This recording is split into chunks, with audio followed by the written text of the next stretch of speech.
terkait dengan efisiensi anggaran dan tentunya mohon arahan dari Bapak dan Ibu pimpinan anggota Komisi 7 DPR. Terima kasih. Assalamualaikum warahmatullahi wabarakatuh. Ini yang pertama, jadi berdasarkan surat Menteri Keuangan, BSN mendapatkan efisiensi 84 miliar 900 juta rupiah atau 37,9% dengan pagu setelah efisiensi belanja 138 miliar 967 juta 121 ribu rupiah. Next. Kemudian berdasarkan hasil pembahasan dengan tim dari Wakil Menteri Keuangan tadi malam, efisiensi BSN menjadi 79 miliar 601 juta 814 ribu rupiah atau menjadi 35,56%. Next slide. Nah ini rincian ya, jadi jenis belanja, kemudian ada pagu awal, pagu setelah efisiensi awal, kemudian pagu setelah efisiensi belanja hasil pembahasan tadi malam. Jadi pagu awal BSN yang paling atas gaji fixed cost 92 miliar 647 juta 110 ribu rupiah, ini tetap, jadi tidak ada gangguan terkait dengan fixed cost dari teman-teman ASN BSN. Kemudian operasional dari pagu awal 54 miliar 439 juta 413 ribu rupiah. Pagu setelah efisiensi belanja yang sebelum rekonstruksi menjadi 31 miliar 78 juta 951 rupiah dan pagu setelah rekonstruksi 38 miliar 505 juta rupiah. Jadi ada kenaikan 8 miliar yang harapannya tidak ada lagi isu lampu dimatikan, remang-remang dan lain-lain. Kemudian terkait dengan non-operasional atau kegiatan ada perubahan dari pagu efisiensi belanja pertama dengan pagu efisiensi belanja yang kedua. Jadi kalau pada saat pagu efisiensi belanja yang pertama, rupiah murni untuk kegiatan operasional hanya 1 miliar 330 juta rupiah. Setelah pembahasan tadi malam naik menjadi 8 miliar 734 juta 293 rupiah. Jadi kegiatan operasional teknis masih dilaksanakan di sana.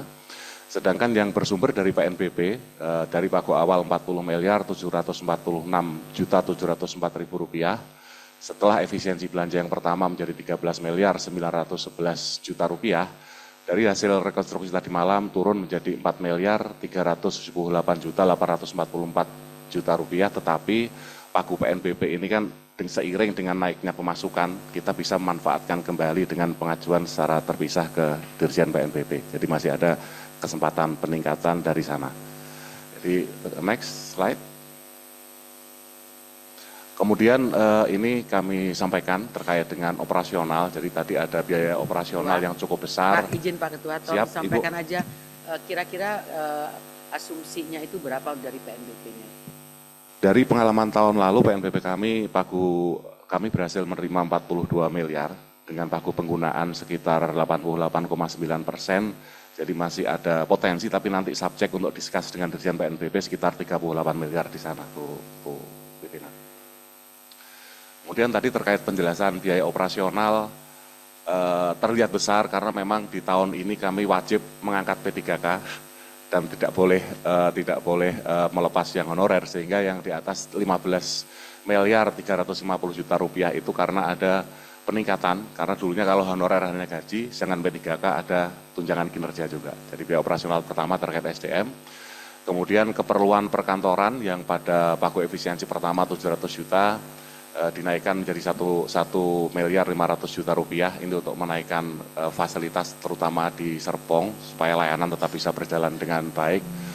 Kemudian listrik, telepon, air ini dasar, kebutuhan TIK, ini harapannya proses-proses asesmen kami kepada lembaga sertifikasi bisa lebih efisien secara online juga. Kemudian pemeliharaan gedung dan bangunan ini dari turun 951 juta menjadi 2,6 miliar. Kemudian pemeliharaan peralatan dan mesin ini penting karena untuk laboratorium kita di Serpong dan pemeliharaan lainnya 1,5 miliar rupiah. Next slide. Jadi untuk kegiatan teknis, pengembangan standar, pagu efisiensi yang tadinya tinggal 300 juta, efisiensi setelah rekonstruksi menjadi 1,5 miliar. Kemudian penerapan standar dan penilaian kesesuaian yang pagu efisiensi pertama 236 juta bisa naik menjadi 3,736 miliar. Dan kegiatan utama dari penerapan standar dan penilaian kesesuaian itu terutama adalah SNI Bina UMK untuk teman-teman UMK di daerah yang sifatnya memang ke sosialisasi dan pendampingan di daerah. Kemudian untuk akreditasi lembaga penilaian kesesuaian tadinya 33 miliar full dengan PNBP, kami turunkan menjadi 3,5 miliar PNBP juga, tapi dengan potensi kenaikan yang tadi mencapai 88,9% dari tahun lalu 42 miliar. Kemudian SNSU, Standar Nasional Satuan Ukuran, ini untuk peralatan 2,35 miliar dan di sekretariat utama di sana ada kegiatan diklat pembinaan fungsional dengan nilai 1,956 miliar. Jadi jumlah pagut di kegiatan non operasional BSN seperti itu. Terkait dengan next slide, terkait dengan kegiatan-kegiatan sertifikasi SNI dengan efisiensi ini dapat kami pastikan tidak akan banyak terganggu karena sertifikasi SNI di lapangan lebih banyak dilakukan B2B antara lembaga sertifikasi dengan pelaku usaha. Kemungkinan mungkin beberapa lembaga sertifikasi pemerintah akan kesulitan untuk mengajukan akreditasi ke BSN, tapi kami coba selesaikan dengan kegiatan-kegiatan yang sifatnya online. Jadi demikian Bapak Ibu pimpinan dan anggota Komisi 7 yang terhormat, apa yang dapat kami sampaikan terkait dengan efisiensi anggaran dan tentunya mohon arahan dari Bapak dan Ibu pimpinan anggota Komisi 7 DPR. Terima kasih. Assalamualaikum warahmatullahi wabarakatuh.